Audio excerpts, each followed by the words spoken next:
You can start now. Yeah, thank you. Good afternoon, doctor. Welcome to this webinar on the role of Oseltamivir in flu management.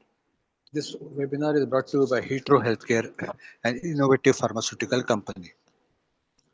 Hetero Healthcare, the journey began in 1993. We have 30 years of excellence with 36 state-of-art manufacturing facilities, 300 plus products in portfolio and presence in 126 plus countries. Hetero Healthcare has 21,000 employees globally and is the largest closely held pharmaceutical company in India. Hetero Healthcare is amongst the largest manufacturers of ARV, APIs, and FDFs in the world, and has Asia's largest API manufacturing facility at SCZ Complex, Visakhapatnam, Andhra Pradesh. Hetero Healthcare is 360-degree solution provider, striving to fulfill unmet healthcare needs, reaching to customers across India with wide product range encompassing multiple specialties, pioneering in quality and innovation, and Hetero Healthcare has distinction of bringing 4 biosimilar products to market within 5 years of initiation. They are darbepoetin alpha, rituximab, bevacizumab, and adalimumab. During COVID-19 pandemic era, Hetero Healthcare, the pioneer in antivirals, offered Oseltamivir, remdesivir, and favipiravir to the patient, because of which in August 2020, Hetero Healthcare received an award of Pharma Excellence for COVID drugs. Today's webinar, Role of Oseltamivir in Flu Management, we have Dr. Pramod Zog as moderator and Dr. Sanjay Nathu and Dr. Anil as our speaker. Dr. Pramod Zog is Professor of Pediatrics, D.Y. Patil Medical College, Pune. Sir is President IIP 2016, Steering Committee Member GAVI, CSO 2016 to 19, Chairman Mini Recipe Module IIP, author of book Cophology. Dr. Sanjay Nathu sir is MD DNB Pediatrics, MN AMS, FACE PM, currently Professor and Head of the Department Pediatrics from March 22 till date at Srimati Kashi College and Chandra Hospital, Pune. Consultant pediatrician at Shaswat Hospital, Kothur, Pune. Areas of interest include pediatric pulmonology, pediatric infectious disease, pediatric emergency medicine. Sir is pediatric IIP Pune branch 2021. Member of pediatric COVID task force Pune division. Organizing team member of numerous national and state pediatric conference training. Member of National Academy of Medical Science India. Fellow of Academic College of Emergency Experts, Pediatric Emergency Medicine. Membership includes Indian Academy of Pediatrics, Indian Medical Association. Welcome, Dr. Sanjay Nath. Dr. Anil MU is MBBS MD Pediatrics with fellowship in Pediatric Critical Care and DA Diploma in Allergy and Asthma. Dr. Anil MU is Lead Consultant Pediatrics and Pediatric Critical Care, Spurs Hospital, Bengaluru. With this brief introduction, I will hand over the session to Dr. Pramod Zog. Over to you, sir. Yeah. Thank you. So I will share my Yes. screen. Yeah. And Yes. Yeah. just 1 minute. Yes.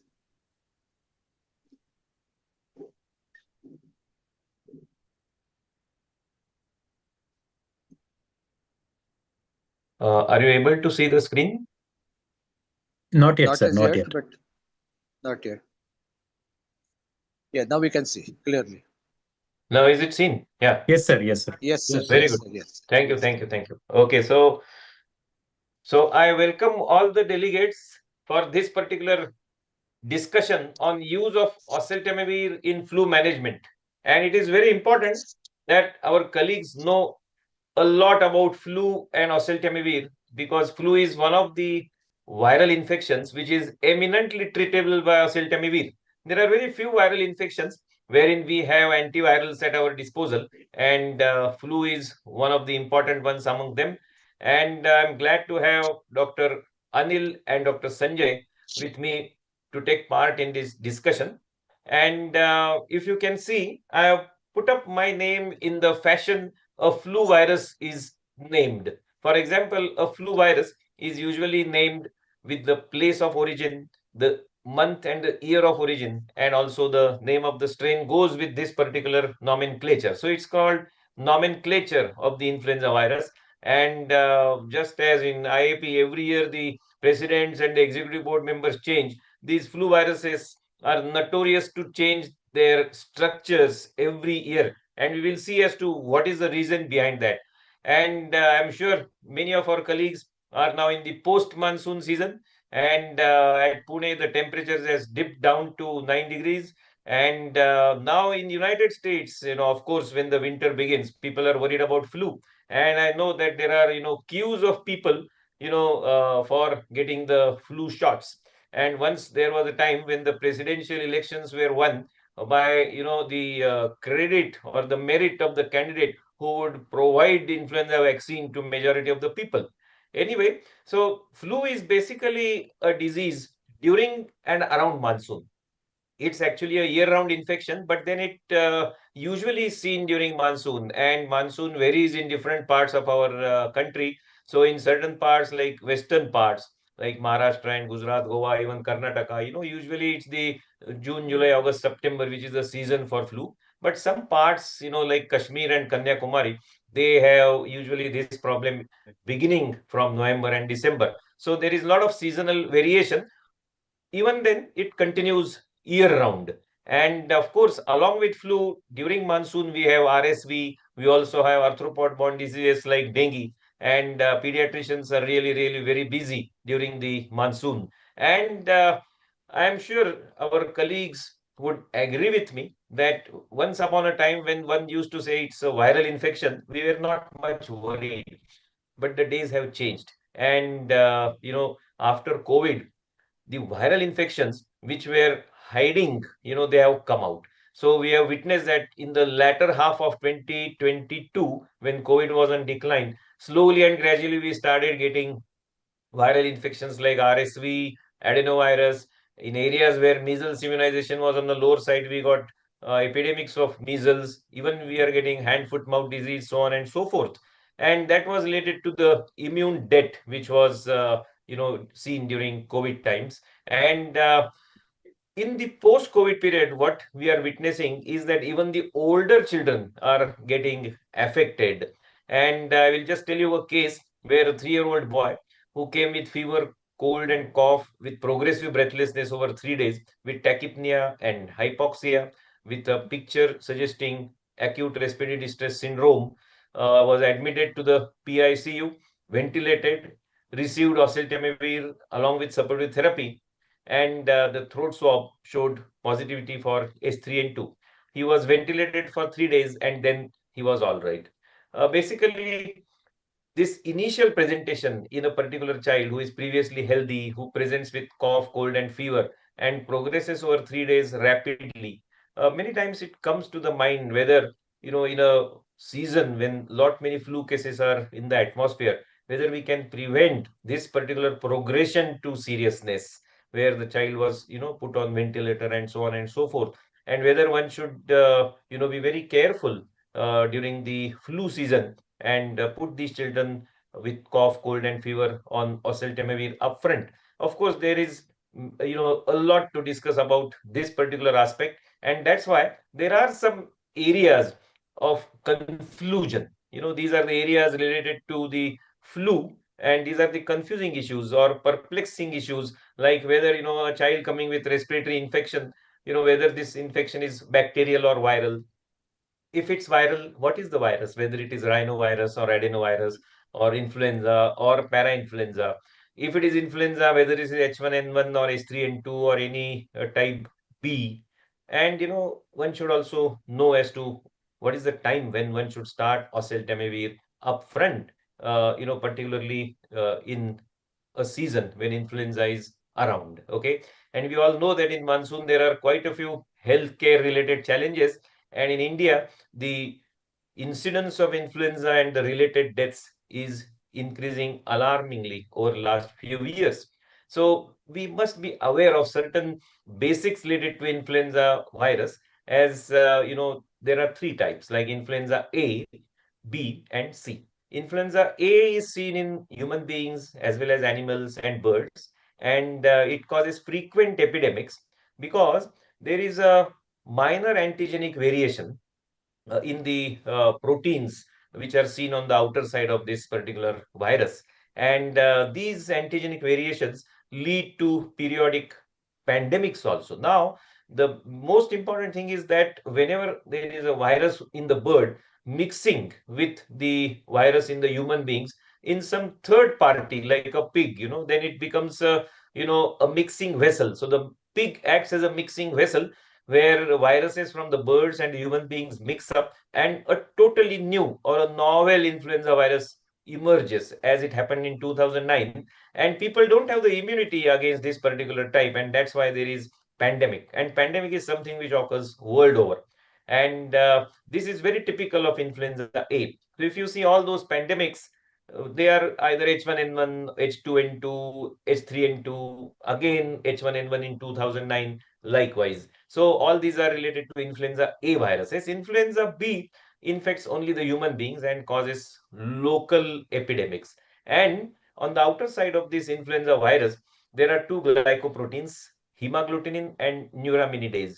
Hemagglutinin is the one which is called as a molecular key because it is the glycoprotein which allows the RNA of the influenza virus to enter inside the respiratory epithelial cell. As we all know, human beings, in our cell we have DNA and RNA both, but viruses either have RNA or DNA, and that's why to survive they need the human beings. Okay, so the RNA of the virus, it enters into the respiratory epithelial cell of the human beings or the birds or the animals. After entry, this particular RNA dictates the DNA of the host cell to produce more copies of RNA, more copies of RNA, and so many copies are produced. And this neuraminidase is required so that all these copies are cut into separate ones and then they are thrown out to infect other respiratory epithelial cells. And that's why neuraminidase is called as a molecular seizures. However, the molecule oseltamivir is the one which exactly acts at this particular level and stops this particular action of neuraminidase, so that all those virions or the viral particles, they are unable to escape out of the respiratory epithelial cell. And that's why this particular molecule is of great value in stopping the spread of these viruses to other respiratory epithelial cells, and worsening of the situation is halted. As I told you, there have been four major global pandemics. And I have a question as to Dr. Sanjay. Will you like to tell our listeners about the current epidemiology and the circulating strains of the influenza virus in India?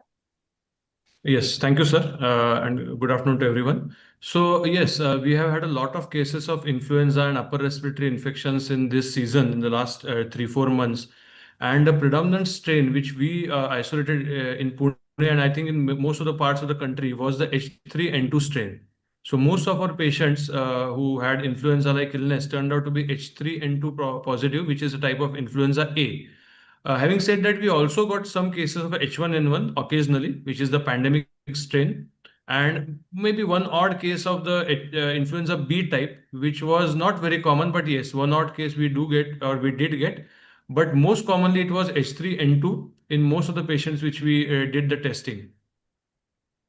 Okay.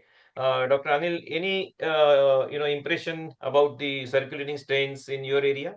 Yes, sir. We also had a very similar trend. We had more of H3N2 this season and less of H1N1.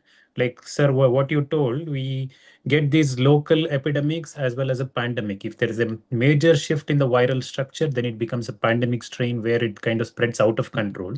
But if there is only minor shifts, it's just shifting and we may get little variations. That's all. Right. So I would say that if Vijay and Ajay and Sanjay are there, then it's a minor variation. But if Anil becomes Pramod, then it's a major shift. Okay. So these are the changes because of the various changes in the outer part of those proteins. Okay. And this particular flu virus is the one where basically people experience it because it spreads from the neighbors, and it spreads up to about 6 feet, and the transmission rate is very high. There is a term called as R0 or R0, which is very high for viruses like RSV and influenza and COVID also. So these flu viruses, they spread by droplets, and these droplets, they get themselves deposited onto the mouth or the nose of the people who are nearby, and then the virus enters the respiratory system and goes down very fast to the lungs. So, Dr. Anil, would you like to tell our listeners about the clinical scenarios with which influenza virus presents in the pediatric population? Yes, sir. So influenza virus, as we all know, it's an acute febrile respiratory virus. and it presents as acute febrile respiratory illness. The fever, cold, cough, sore throat, and all are there. So it's much more than the common cold.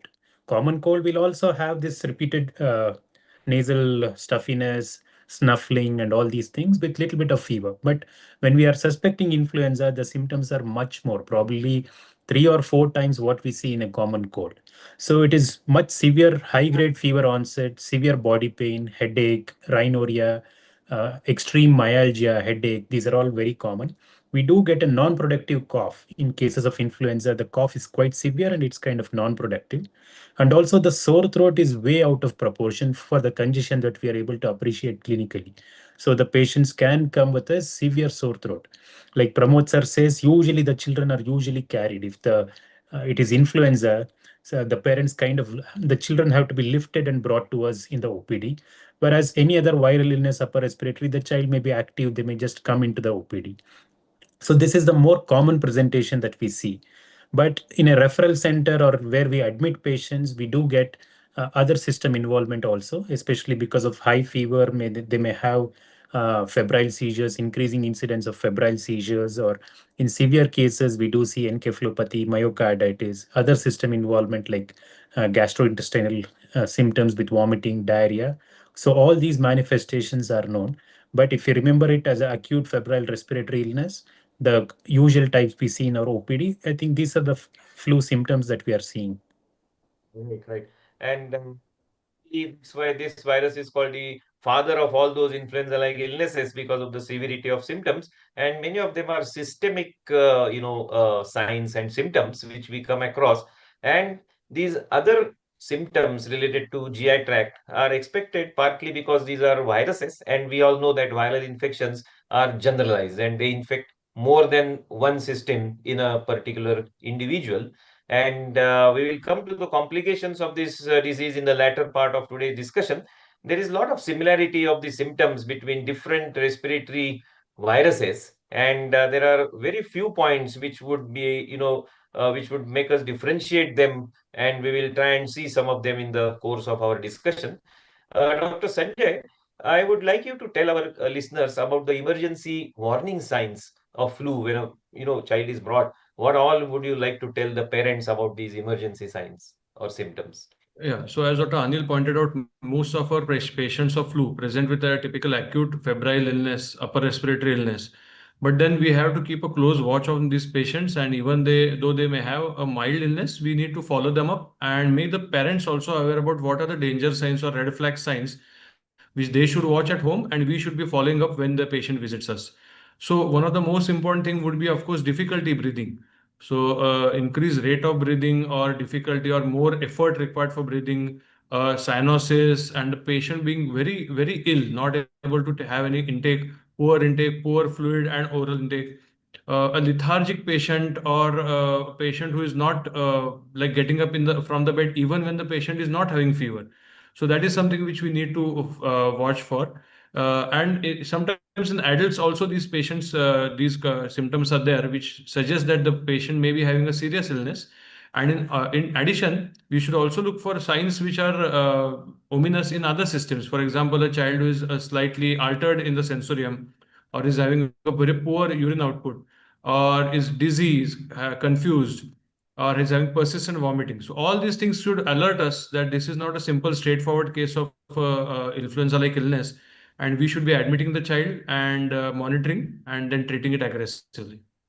Right, right. So it is important that when a child comes for simple cold, cough, and fever, you ask the parents to get the child back after 3, 4, 5 days and keep a watch on these symptoms. In my practice, usually I ask these parents to come, and usually I do not charge for the re-examination or the follow-up, so that the parents are comfortable in coming back. And many times we are able to detect if something is going wrong in that particular child. And Dr. Anil, I would just like you to mention a few points about the complications of influenza. Yes, sir. Most of these are self-limiting illness. Within 5 days, we do see that they kind of respond, they get better with just symptomatic care. But at the same time, many patients can have lots of complications. Many of them do come back to us with a non-subsiding fever and they develop ear pain. When we look at it, they might have developed acute otitis media, or we do say that up to 10% of the children may have a coexisting bacterial illness and they may come back to us with pneumonia, or suddenly they may go on to a full-blown picture of ARDS also. And also, because of all this, what's happening is children miss a lot of school, and this causes lots of absenteeism. So in multinational companies, in adults, we do see that even the companies, they cover their all their employees with the annual flu vaccine, which will reduce the absenteeism. And also because many a times clinically we face the situation where we are unable to diagnose which is bacterial, which could be bacterial, which could be viral. Of course, in the community, there is a lot of antibiotic abuse also that's happening. I think this is all the, if you look at the flu as a whole, these are the complications of flu that we are noticing. Right, right. And then, of course, we will come to the treatment of influenza now. And traditionally, the treatment is based on categorization of influenza into categories A, B, and C. And we will also see about the antiviral drug neuraminidase before we proceed to the categorization. So, as I told you earlier, oseltamivir is a neuraminidase inhibitor, and that's a prodrug which gets converted into its active form oseltamivir carboxylate in the liver, and it inhibits the influenza virus replication and pathogenicity. And this was the first oral neuraminidase inhibitor, and it has been approved in more than 100 countries. And CDC and American Academy of Pediatrics have approved this particular molecule. So, Dr. Sanjay, as I was just talking about the categorization, just let us know about different categories for treatment, and later on we would come to the recommendations for use of oseltamivir in the OPD and the IPD. Right. So as you also already mentioned, the influenza-like illness or influenza has been categorized into three types: category A, B, and C, with increasing severity. So category A is the most simple, uncomplicated, mild, and most of the cases which we see in our OPD practice belong to this category A. So here the patient has a typical simple cough cold with fever, a sore throat, some amount of body ache is always there. Headache is also common, and the child may also have vomiting and diarrhea. So these are the majority of our patients of category which belong to category A, and they are a mild self-limiting type of illness for which you need not do much. The supportive care is all which is usually required. Going on to category B, so here it is divided into B1 and B2. So B1 are those with high fever and severe symptoms. So bad, very severely bad inflamed throat and a very high fever would make it category B1. While category B2 would be severe symptoms with some predisposing factors. For example, a child who is less than 5 years and more so over less than 2 years would belong to category B. Similarly, an elderly patient more than 65 years, or someone who has some other systemic involvement. For example, a child with a chronic respiratory disease like asthma, or one who is on immunosuppression, for example, a nephrotic syndrome, or a child with a malignancy on immunosuppressive therapy, or say a thalassemia or some other hemoglobinopathy. So all these patients would fall into category B, which is categorized as high risk or those with severe symptoms. And the third, which is the most severe, of course, is the severe diseases category C. And here, these are the patients who have symptoms of category A and B, but who also have those red flag signs which we discussed about. So they may have severe shortness of breath, chest pain, drowsiness, difficulty in breathing. They may be in shock, frank, or they may have a hemoptysis. They may have an altered sensorium. They may have persistent vomiting with a very poor intake, lethargic, and maybe sometimes even unconscious. So that is the categorization starting from a very mild to the very severe. So category A is very mild and category C is the severe disease. As far as the use of oseltamivir in these different categories is concerned, so category A actually is to be treated only with a supportive management, that is home isolation with a bed rest, lot of fluids, only paracetamol for fever, and that is it. We need not start any specific antiviral for those belonging to category A, which are actually the majority of our patients. In this Okay. class of patients, you would preferably isolate and need not do any testing either. Whereas for category B, you would definitely think of starting antivirals, preferably as soon as possible in the first 48 hours. In this scenario, testing, if it is feasible, it may be done, but it is not at all mandatory for testing before starting oseltamivir. So you can go ahead and start the antiviral. You need not test in category B. Of course, isolation continues to be important.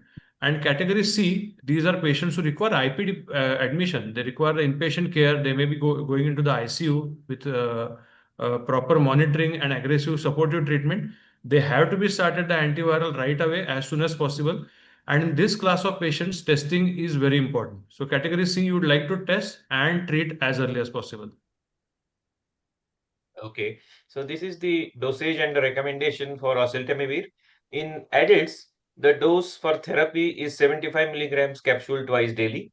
Chemoprophylaxis is given as 75 milligram capsule once a day, but it is given for 10 days. In children, the dosage depends on the weight band and ranging from infancy up to 40 kg. The dosages are different.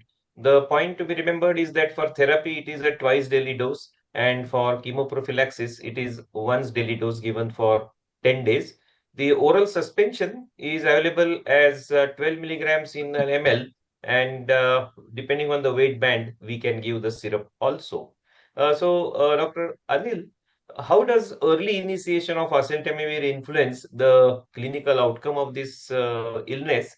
And in case if the patient comes a little late on, say, day 4 or 5 of illness, what is the policy related to the administration of oseltamivir?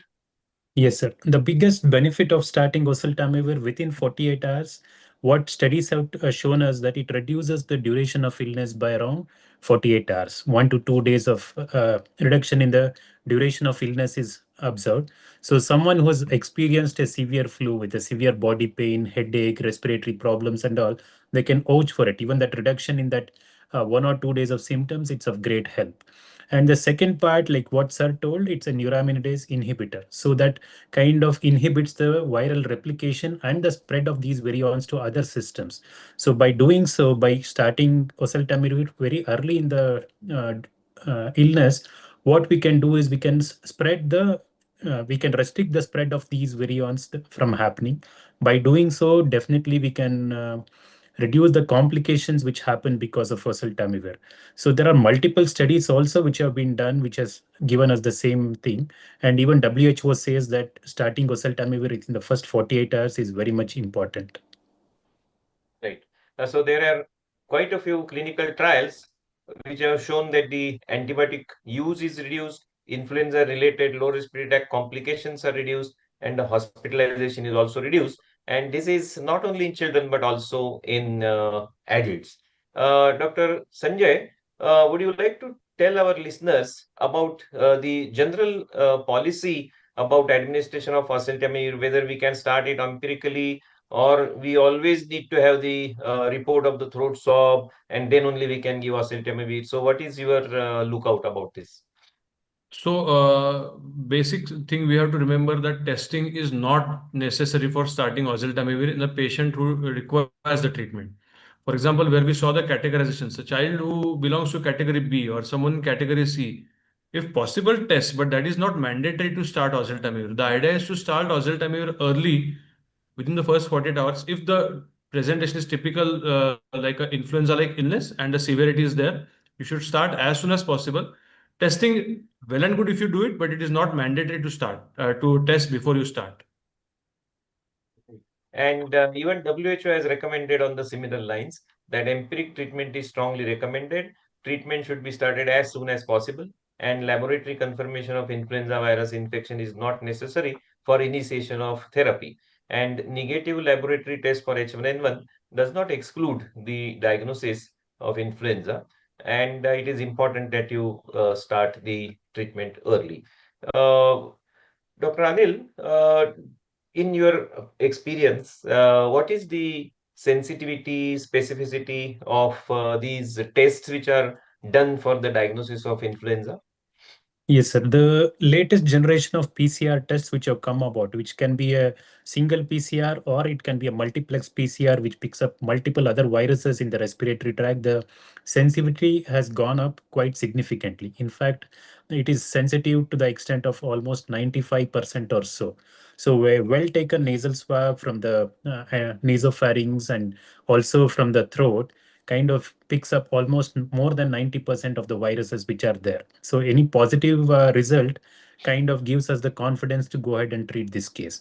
Whereas at the same time, a negative test, so the sensitivity specificity is almost between 60 to 90%. So only thing that we should be careful is it should be well taken, means it should be taken from deep within the nose and also from deep within the throat also. It gives us a better results. Actually, we will be having a look at a few cases which would help our listeners to understand this topic better. So, this particular child has come to us with fever for 3 days, cold, cough, and he has been on metered dose inhaler since 4 months. The child is well controlled on this MDI. He has received symptomatic treatment for the current illness, but after 3 days, he has come back again. He was afebrile for a day and the fever reappeared. In between, he has been quite active, and the parents are worried as to why he is getting this infection again and again. And of course, we label it as recurrent viral upper respiratory infections. As we discussed earlier, these infections have been more frequent. They are occurring at a shorter interval, and many times, the antibiotic therapy is either given or it's very difficult to convince the parents about withholding of some of these therapies. So, Dr. Sanjay and Dr. Anil, both of you, I would like you to tell about how to counsel the parents. So, Sanjay, you can just give your opinion about counseling in such cases. Yes, sir. So we would, as you rightly said, we have been seeing a lot of such patients in the last few months of repeated upper respiratory infections. So the important points which we need to remember is the epidemiological situation. For example, if the child going to a daycare center where is going to be exposed to repeated viral infections, then that would be something which we need to point out to the parents that these children are likely to get more viral infections than the other kids. The other thing is we would like to monitor this child regularly as far as the anthropometric parameters are concerned. So plotting the height and weight on the growth chart and seeing whether the child is otherwise growing well would help a lot, and that would go a long way in convincing the patient's parents as well that the child is otherwise growing well. So these are just simple viral infections which need not be treated very aggressively, and this is just part of the growing up phase, and he would get better by itself most of the times without using any specific antibiotics or anything of that sort.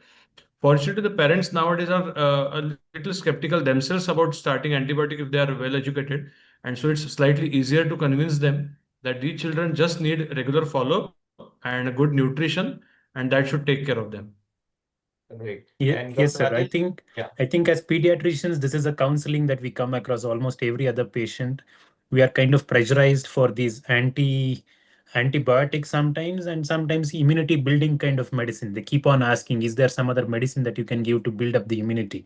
I think, like sir, what you rightly pointed out, spending those 2 extra minutes with the patients, counseling them, explaining them that these are just simple upper respiratory infections and child is bound to get these in the second year, third year, fourth year, preschool age. This is quite common. And like sir emphasized, showing them the growth chart.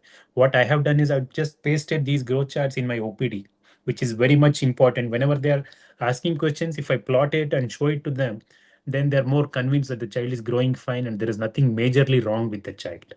Right, right. And I remember once you told us that the cold and cough should be taken as another member of the family. Huh? So along with the child, the cough, cold would grow in the family. Take it as a member of the family. So the parents are not worried much. And I also tell them that 8 to 10 viral infections, particularly the upper respiratory infections, are normal in a growing child.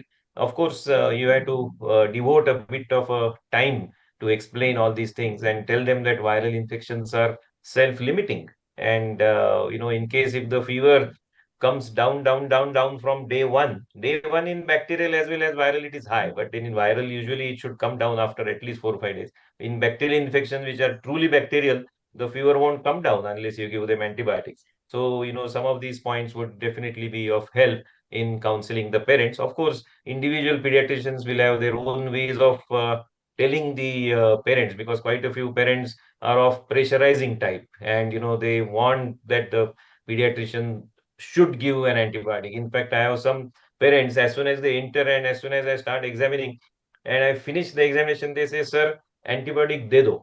So they almost order me to give antibiotic. And for these parents, it becomes very difficult, to convince them. Anyway, so it's necessary that we know the ways to have an educated guess about the organism, likely organism, whether it's a virus or whether it is a bacterium. So there are some viruses like rhinovirus which produce only common cold, and the symptoms are related to the upper airway with mild fever. The child is not exhausted as in flu, and the child plays very well. We all saw that influenza will produce severe symptoms like high fevers, prominent headache, myalgia, and extreme exhaustion. Adenovirus is a different ball game where the child may get pharyngoconjunctival fever and diarrhea, mesenteric lymphadenitis, and sometimes hemorrhagic cystitis. And the counts could be on the higher side. CRP also we have seen on the higher side, and even sometimes adenovirus we have seen coming as lobar pneumonia. So adenovirus, is acting like a bad adenovirus. It's not behaving like a normal respiratory virus. And in children who are under the age of 1 year, bronchiolitis is known because of RSV, and bacteria like Group A beta hemolytic streptococcus will produce fever, follicular tonsillitis, and tender cervical nodes, while pneumococcus will produce fever, grunting, tachypnea, and staphylococcus will produce a clinical picture which is of rapid progression type, and mycoplasma comes predominantly with cough in a relatively older child. So some of these clues would help our colleagues to at least guess about the likely organism. So this is another child, Dr. Anil. As you are in the intensive care field, is a 4-year-old child coming for cough, fever of high grade for the last 5 days, not settling with oral medication. And on admission, the child is tachypneic and needs oxygen support. And this is the X-ray. And hemoglobin has been 11.6, total count of 1620, platelet count of 132,000. The liver functions are mildly deranged, and the nasopharyngeal swab is positive for H3N2. So this is influenza with low WBC and low platelet count as far as the investigations are concerned. So these situations are not very uncommon in the practice. So I would like you to analyze this case for the benefit of our listeners. Yes, sir. This child we are seeing on day 5 of fever, and the fever is still spiking, high-grade fevers, and child is now developing a respiratory complications. Child is already tachypneic, requiring oxygen support, and sick enough to be admitted. So this is in category C of in the background of a epidemic of ongoing flu-like illness. We would categorize it to be category C because the child is already tachypneic, requiring oxygen also, and very well deserves to be admitted to our either HDO or ward, depending on the severity. We do take that call. So until we get all these reports, it may be a couple of hours or 3-4 hours by the time we get the counts and all these other things. And the swab report may take up to 12 to 24 hours for the swab reports to come back. So we do make a syndromic diagnosis of a acute respiratory infection, lower respiratory tract infection.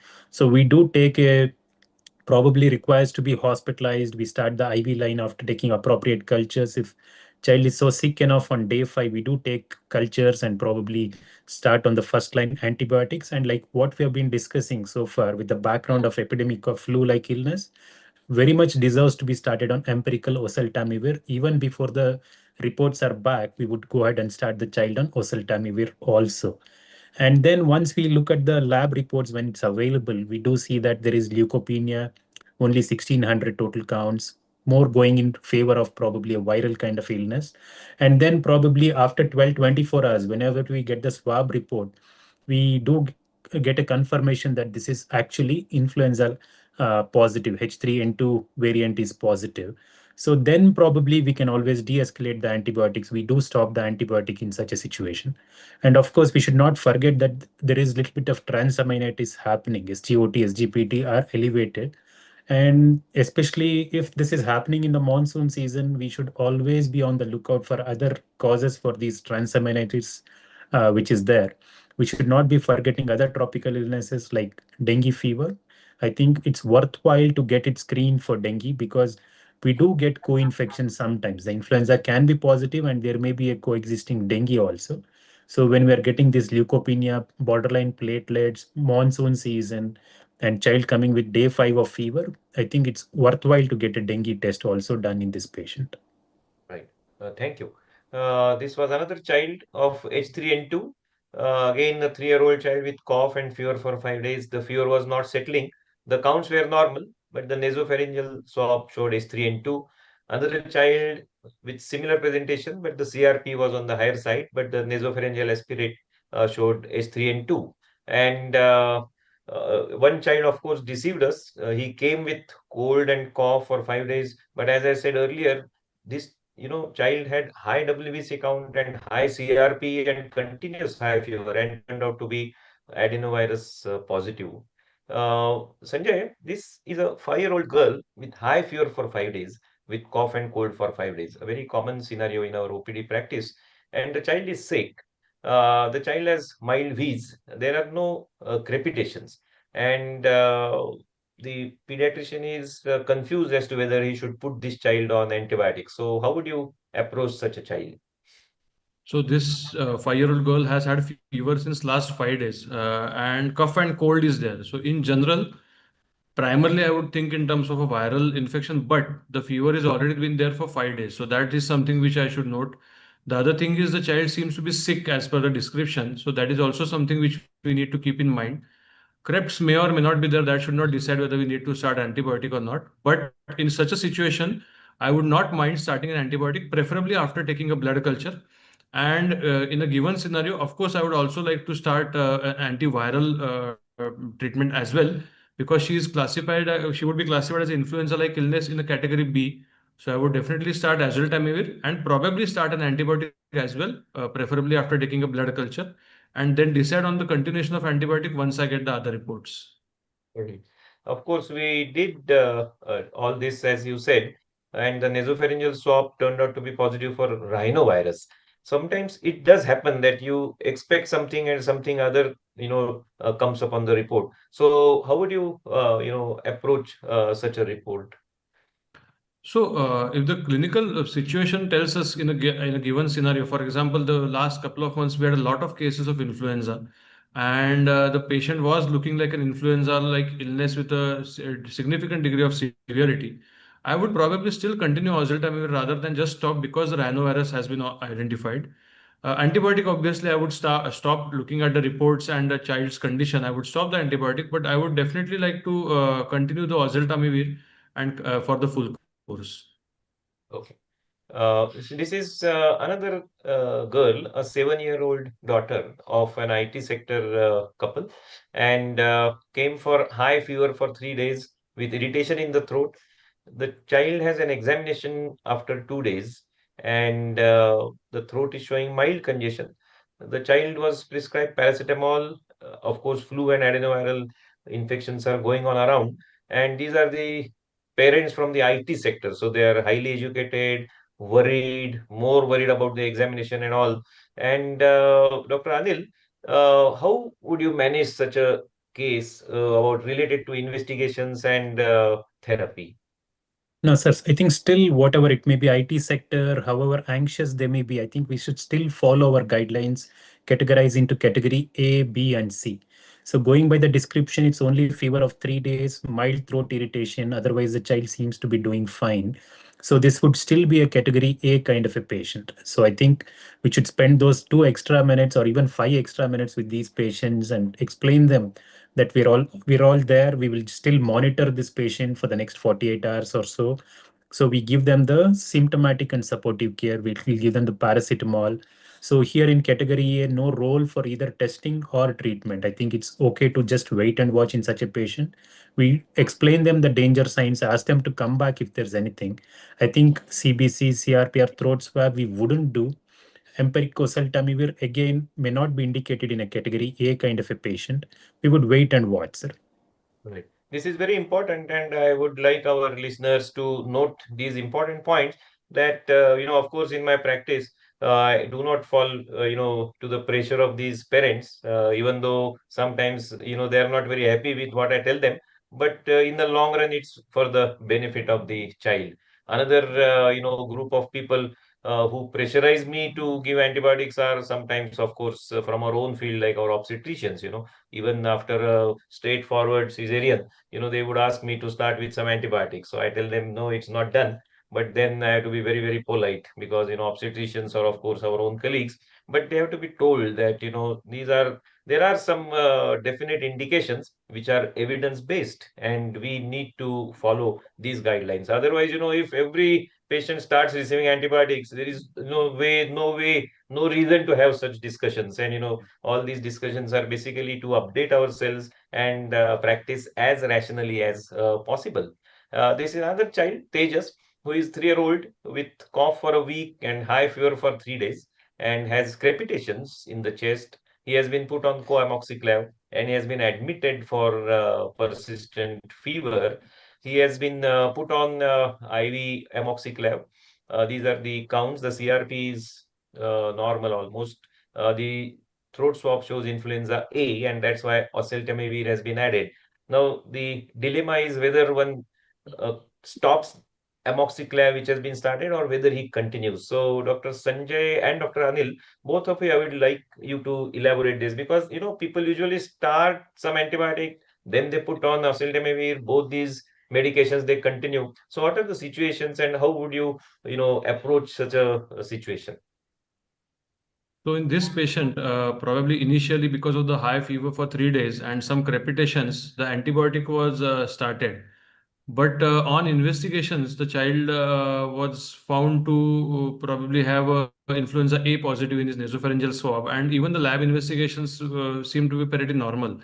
So in such a situation, I would probably want to stop the IV augmentin, but keep a close watch, because we have to remember that though it is influenza A, there is a subset of patients, say around 10 to 20% or 15%, who are likely to have develop a secondary pneumonia with probably something like a streptococcus pneumoniae. So we need to keep a close watch and see if the child is improving as expected in the case of influenza who has been treated with oseltamivir, and probably stop antibiotic at that stage. Yes, sir. I think here even the lab parameters are supporting the CRP is negative and there is no localization. There is no lobar kind of a consolidation that is happening. So we keep monitoring the child. So after starting oseltamivir in 48 hours, there is general well-being. The fever spikes start going down and the child starts becoming active. I think it gives us all confidence, especially when we have a swab positive, to go ahead and stop the antibiotic. Antibiotic would be indicated only if even after 48 hours the child is still spiking fever or develops a localization like lobar kind of a consolidation, child is becoming more toxic. Yes, then probably it's worthwhile to continue antibiotic. Otherwise, I think once the influenza is positive and clinically there is well-being after 48 hours of starting oseltamivir, I think we should be stopping the antibiotics. Right. So basically, this comes under the area of what is called antibiotic stewardship. So whenever necessary, we do give antibiotics, but when not necessary, we do not give antibiotics, or sometimes, we even stop them. But, it's always better to weigh the situation individually and take the decision depending on the clinical picture. There have been some cases in where some children came with neurological complications. So this was 1-year-old child who came with fever, cough, cold, and came in status epilepticus, convulsing for more than 5 to 10 minutes. And the nasopharyngeal swab showed H3 and 2. The counts were normal, and the MRI showed non-specific changes of encephalitis. The CSF was normal and was diagnosed as influenza encephalitis. So, Dr. Anil, now that you are in the ICU setup, and how would you look at all those neurological complications, and what is your experience about these complications? Yes, sir. This flu season, we had more admissions, flu cases who came to us with neurological complications also. Of course, yes, respiratory complications we do see naturally, but we do see some children who are coming with high-grade fevers that gives us more cases of febrile seizures also who come into the ICU for maybe observation. Many a times we got febrile deliriums in little adolescent boys and little older boys because of the high-grade fever which was running. They became delirious, but with prompt fever control, the delirium had come down. We had one patient with encephalopathy also. This child had a respiratory febrile respiratory illness, and by day 2, day 3, have started having seizures and became comatose. There was no arousal in between at all. So when we evaluated, even the MRI showed us bilateral thalamic lesions, more like what we would see in a JE kind of a picture with central necrosis. Also, what we call as ANEC, or acute necrotizing encephalitis, is the picture that we got.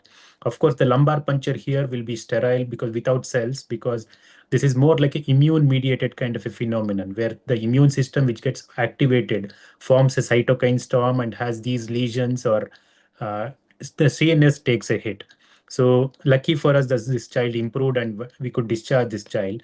We do see other complications, neurological complications like GBS kind of a presentation. This is much more common with influenza B, where they have lots of muscular kind of a pain. They have severe cough pain, and they're unable to walk, or weakness in the both lower limbs are noted. This we have seen with influenza B kind of a situation. Of course, we do get aseptic meningitis also with this influenza viruses. Right, thank you.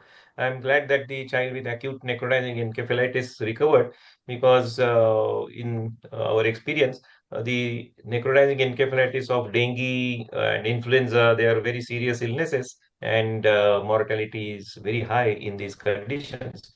There have been cases where there have been, influenza positivity with RSV, and then we had to manage the children accordingly. We have already discussed about the respiratory complications, and some of these complications are related to the heart, like myocarditis and pericarditis, though not very common. Myositis is more with influenza B, and it's in children between 6 to 9 years. These are the boys where bilateral gastrocnemius and soleus muscle involvement is seen, and they come with severe bilateral calf muscle pain and inability to walk. And hepatic complications were seen earlier in relation to the Rye syndrome, where influenza B patients would receive salicylates. Of course, the incidence of this particular condition has gone down, probably because of the reduction in the use of salicylates, and also influenza vaccination has controlled flu to some extent, though not to a great extent. There are some questions where I would expect you to give some quick insights as to Dr. Sanjay. Here is a child who is down with influenza and admitted, and there is a younger 8-month-old child who has developed fever yesterday evening. Same family. And what is your, strategy about putting this younger child on oseltamivir? Child, the index case is already diagnosed with influenza, and the sibling has now developed fever. It's a young sibling, 8-month child. So yes, I would definitely want to put him on oseltamivir at this stage itself. Earlier the better. Okay, good. Dr. Anil, sometimes children do not accept oral medicines. So, what is your strategy? Is there any alternative? And generally, it is very well tolerated, sir. In case they're unable to tolerate, we need to divide it and give it in smaller doses, smaller aliquots, and give it, or give it with some other flavoring agent somehow. But usually, in my practice, usually oseltamivir has been very well tolerated. Unfortunately, in India, we don't have any other alternatives like IV baloxavir or other things are not available. So oseltamivir is quite a simple and safe medicine which can be given orally. Okay. And Dr. Sanjay, sometimes, a child has influenza, and we all know that influenza is one illness which spreads from children to adults, as opposed to COVID, which majoritarily, used to rather come from adults to children. So in influenza, in case in the family there are some people who are at a high risk, like the grandparents who are diabetics, or father who is asthmatic, or mother who is pregnant. So, what is the strategy about giving chemoprophylaxis with this oseltamivir to the household contacts? Maybe normal or having some high risk situation. So if the child has already come positive through the nasopharyngeal swab PCR, and as you described, there are high-risk contacts, then I would definitely think of putting them on chemoprophylaxis. For healthy adults, I would not be very keen on putting them on chemoprophylaxis, but definitely those for who are at high risk, yes, we should be starting with the chemoprophylaxis. Great. And then, Dr. Anil, what is your view about para-influenza viral infection, and whether oseltamivir, whether it works on these patients with para-influenza? No, sir. It's only has influenza in the name, but usually oseltamivir doesn't work on these viruses, so not indicated. Thank you. So I think we have discussed almost all the points related to influenza and the early use of oseltamivir. And what we have learned is influenza is a very fast and a furious virus with abrupt onset, high transmissibility, rapid progression, even to the extent of ARDS. And that's why we also have to be fast and give oseltamivir quickly.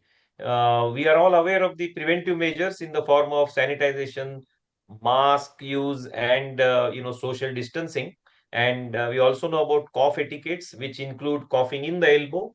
And there is something like Hasta Pancha Sutri. These are the 5 sutras related to hand, like frequent hand washing, avoiding the handshake, using a handkerchief, keeping others at a hand's distance, and avoiding hand touching. See, this influenza virus not only gets transmitted by droplets directly onto the mouth and the nose, but also it goes and sits on the doors and the knobs and the staircase and the table and the laptop and so on and so forth.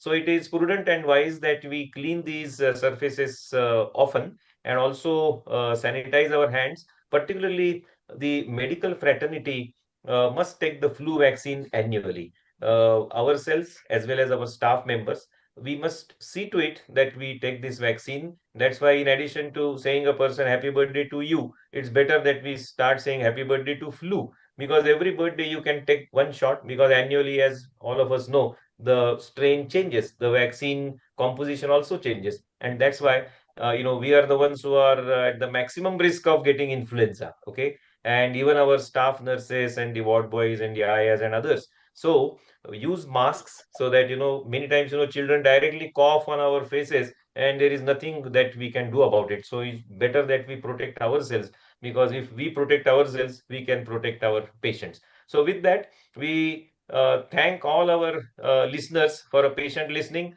and I bid farewell by saying namaste, and develop a habit of saying namaste and avoiding handshake, so that you will also partly reduce the chances of transmission of influenza. Thank you. So it's over to you, Dr. Prashant. Thank you, sir. Thank you very much. Thanks, Dr. Anil. Thanks, Dr. Just 1 minute. Thank you. Thanks for the attendance. Thank all the doctor who took time from their schedule and attended this. Thank you, marketing team and IT team. Sir, we can sign off, sir. Thank you, very sir. much. Thank you. Thank you. Thank you, sir. Good day. Bye. Thank you. Bye-bye. Bye. Bye. Thanks, Dr. Sanjay. Thank you.